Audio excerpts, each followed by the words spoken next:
தமிழக அரசின் வேளாண் பட்ஜெட்டில் 160 கோடி ரூபாய் மதிப்பீட்டில் நெல் சிறப்பு தொகுப்பு திட்டம் செயல்படுத்தப்படும். விவசாயிகளுக்கு வெளிநாடுகளுக்கு சுற்றுலா அழைத்து செல்லப்படுவார்கள் என்பது பற்றி அறிவிப்புகளும் வேளாண் பட்ஜெட்டில் இடம்பெற்றுள்ளது.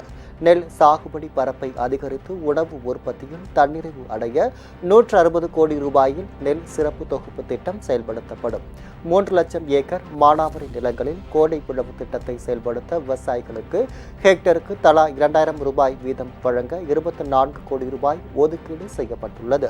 மண் வளத்தை மேம்படுத்த பசுந்தாள் உர பயன்பாட்டை அதிகரிக்கும் முதலமைச்சரின் மண்ணுயிர் காத்து மண்ணுயிர் காப்பும் திட்டத்துக்கு 142 கோடி ரூபாய் ஒதுக்கீடு செய்யப்பட்டுள்ளது.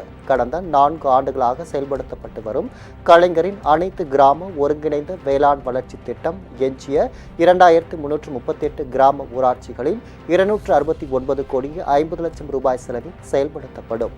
40 கோடி 27 லட்சம் ரூபாய் செலவில் மக்காச்சோள உற்பத்தி மேம்பாட்டு திட்டம் செயல்படுத்தப்படும் என்றும் அமைச்சர் எம்.ஆர்.கே. பன்னீர்செல்வம் அறிவித்தார். உணவு எண்ணெய் தேவையில் தன்னிறைவு அடைய 108 கோடி 60 லட்சம் ரூபாயில் எண்ணெய் வித்துக்கள் இயக்கமும், சிறுதானிய பயிர்கள் பரப்பு மற்றும் உற்பத்தி திறனை அதிகரிக்க 52 கோடி 44 லட்சம் ரூபாய்கள் தமிழ்நாடு சிறுதானிய இயக்கமும் செயல்படுத்தப்படும். வேளாண்மையில் அதிக உற்பத்தி மற்றும் புதிய தொழில்நுட்பங்களை கண்டறியும் விவசாயிகளுக்கு முதல் பரிசாக 2,50,000 ரூபாயும், இரண்டாம் பரிசாக 1,50,000 ரூபாயும், மூன்றாம் பரிசாக 1 லட்சம் ரூபாயும் வழங்கப்படும். உயிர்ம வேளாண்மையில் சிறந்து விளங்கும் 3 உழவர்களுக்கு நம்மாழ்வார் விருது வழங்கப்படும் என்று பட்ஜெட்டில் அறிவிக்கப்பட்டுள்ளது. உயிர்ம வேளாண்மையில் ஈடுபடும் உழவர்களை ஊக்கப்படுத்துவதற்கும் உயிர்ம வேளாண்மையில் ஈடுபட்டு சிறப்பாக செயல்பட்டு இதர உழவர்களையும் உத்வேகத்துடன் உயிர்ம வேளாண்மையில் ஈடுபட செய்யும் உழவர்களை கௌரவிப்பதற்காகவும் சிறந்த உயிர்ம உழவருக்கான நம்மாழ்வார் விருது வழங்கும் திட்டம் 2023-24 ஆண்டு முதல் செயல்படுத்தப்பட்டு வருகிறது.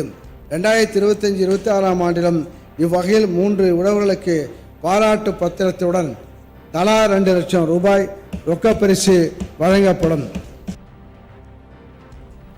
ஆதி திராவிட பழங்குடியின சிறு குறு உழவர்களின் பொருளாதார சுமையை குறைக்க 21 கோடி ரூபாய் பட்ஜெட்டில் ஒதுக்கீடு செய்யப்பட்டுள்ளது.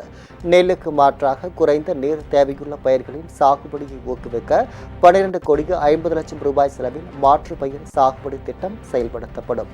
உழவர்களின் நிலங்களில் விதை பண்ணைகள் அமைத்து விதைகள் கொள்முதல் செய்ய 250 கோடி ரூபாய் ஒதுக்கீடு செய்யப்படும் என்றும் பட்ஜெட்டில் தெரிவிக்கப்பட்டுள்ளது.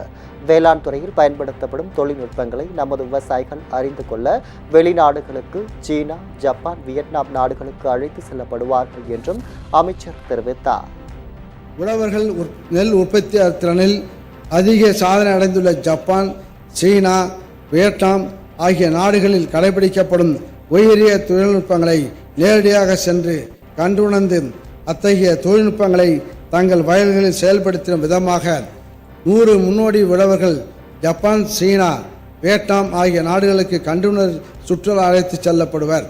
இதற்கென ரூபாய் 2 கோடி நிதி ஒதுக்கீடு செய்யப்படும். 2500 ஏக்கரில் பாரம்பரிய காய்கறி ரகங்கள் உற்பத்திக்கு 2 கோடி 40 லட்சம் ரூபாய் ஒதுக்கீடு செய்யப்பட்டுள்ளது. கோடை காலத்தில் காய்கறிகள் விலை உயர்வை கட்டுப்படுத்த ஏப்ரல், மே மாதங்களில் 10 கோடி 50 லட்சம் ரூபாய் செலவில் கோடைக்கால பயிர் திட்டம் செயல்படுத்தப்படும். நீர் ஆதாரத்தை திறம்பட பயன்படுத்த 3 லட்சம் ஏக்கர் பரப்பளவில் நுண்ணீர் பாசனம் அமைக்க 1168 கோடி ரூபாய் ஒதுக்கீடு செய்யப்பட்டுள்ளதாகவும் அமைச்சர் எம்.ஆர்.கே. பன்னீர்செல்வம் அறிவித்தார்.